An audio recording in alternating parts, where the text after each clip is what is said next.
हरुळ किल्ल्यासारखा किल्ला कदाचित महाराष्ट्रात दुसरा असेल, कारण हा किल्ला भुईकोट, गडकोट आणि गिरकोट आहे. कारण हा किल्ल्याचा भाग भूभाग असून बाकी तिन्ही बाजूनी खोल दऱ्या व डोंगर आहेत.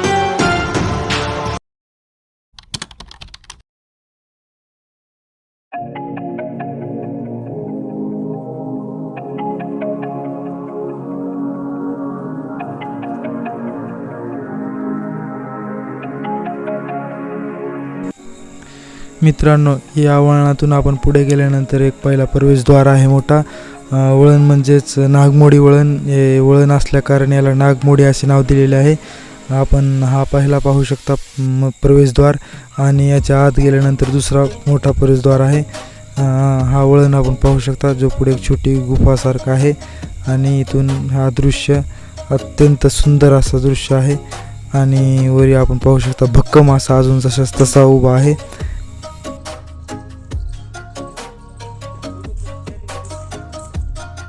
मित्रांनो, हा प्रवेशद्वार मोठा, आणि ह्या प्रवेशद्वाराच्या आत गेल्यानंतर आपल्याला रजिस्टरवर नाव नोंदणी करून आत जावे लागते, आणि ते नाव नोंदणी करून घेऊया आपण.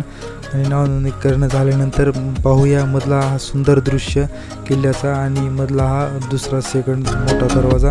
हा ब्रुज पाहू शकता जसा तसा भक्कम आहे, आणि जो चुन्याची लेप देऊन मोठमोठ्या भिंतीवर दिलेले आहे. पाहू शकता छान प्रकारे पांढरी चुन्याची लेप. आणि आपण दुसऱ्या हा प्रवेशद्वार समोर दिसत आहे, दुसरा हा मोठा प्रवेशद्वार आहे, आणि त्याच्या जे साईडला हा छावण्या आहे छोट्या गुफासारख्या मावळ्यांसाठी बनवलेल्या. पाहू शकता हा छावण्या अजून जशाच तशा आहेत. आणि आपण जाऊया सेकंड दरवाजा. हा आहे मधला मोठा द्वितीय मोठा द्वार, आणि हा जो पाहू शकता आपण देवळासारखा बनवला आहे, जो इथे मावळ्यांना थांबण्यासाठी. आणि हा पाहू शकता हा मोठासा असा जो बनवलेला आहे जो छावणीसाठी. ते छावण्या आहेत मोठमोठ्या, आणि इथे गुफा पण आहे. या अंबरखाना आहे मोठा, जेव्हा हाती पालखी यायची तर विश्रांती करायची. आणि हा पाहू शकता आपण दर्गा सुद्धा आहे मध्ये. आपण आधी किल्ल्याच्या साईडचं दृश्य पाहूया, जो तटबंदीवरून जो खतरनाक दृश्य असं दिसतो. आणि इथे मित्रांनो एक छान गोष्ट आहे की जागोजागी पायऱ्या आहेत वर चढण्यासाठी. कुठलीही मेहनत करायची गरज नाही, तर प्रत्येक जागी कुठेही जा तुम्ही. मोठा असा किल्ल्याचा राऊंड आहे, प्रत्येक जागी अशा चढण्यासाठी पायऱ्यासुद्धा आहेत. आणि किल्ला हा सांगायचं म्हटलं तर खूप मोठा असा राऊंडमध्ये आहे. चालता थकवा लागेल एवढा मोठा असा किल्ल्याचा क्षेत्रफळ आहे. आणि पाहू शकता हा दृश्य एकच नंबर दिसतो आपल्याला लांब पूर्ण. आणि इथं पुढे आल्यानंतर जो खोलदरीचा जो इथे दिसतो खूपच असा छान दिसतो. इथे पावसाळ्यात आल्यानंतर इथे खूप असा दृश्यमय वातावरण खूप असं भारी वाटते. मित्रांनो, इथे किल्ल्यावर 2 तलाव आहेत, एक खारदांडी आणि एक गोडदांडी. इथे आपण पाहू शकता हा दुसरा तलाव आहे जो किल्ल्यातल्या आतला आहे. आणि इकडे आपण आलेलो आहोत, पाहू शकता खूपच छान असा बांधकाम केलेला आहे या तलावाचा. हा पूर्णपणे भिंतीच्या आत आहे तलाव, आणि जो आपण पुढे भक्कम अशी भिताड पाहू शकता.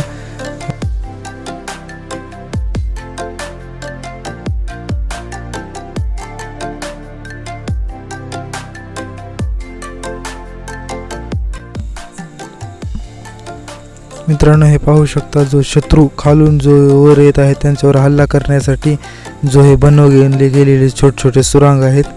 इथून शत्रू पूर्ण दिसत होते, आणि वरचा व्ह्यू इथून पूर्ण किल्ल्याचे तटबंदी व पूर्ण दिसतंय. आणि हा छोट्या जो छावण्या मावळ्यांसाठी बनवलेल्या आहेत, जे किल्ल्यावर जे राहत होते त्यांच्यासाठी.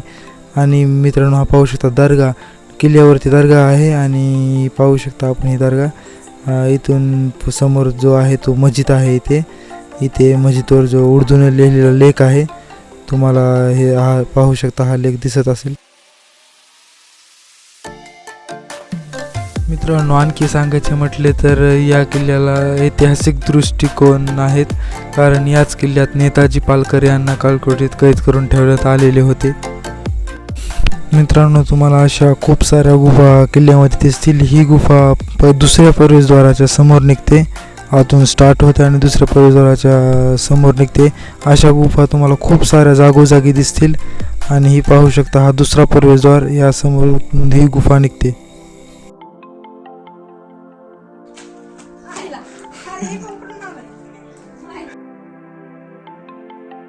व्हिडिओ आवडला तर नक्कीच लाईक करा, शेअर करा आणि भेटूया पुढच्या ब्लॉगमध्ये. Bye bye.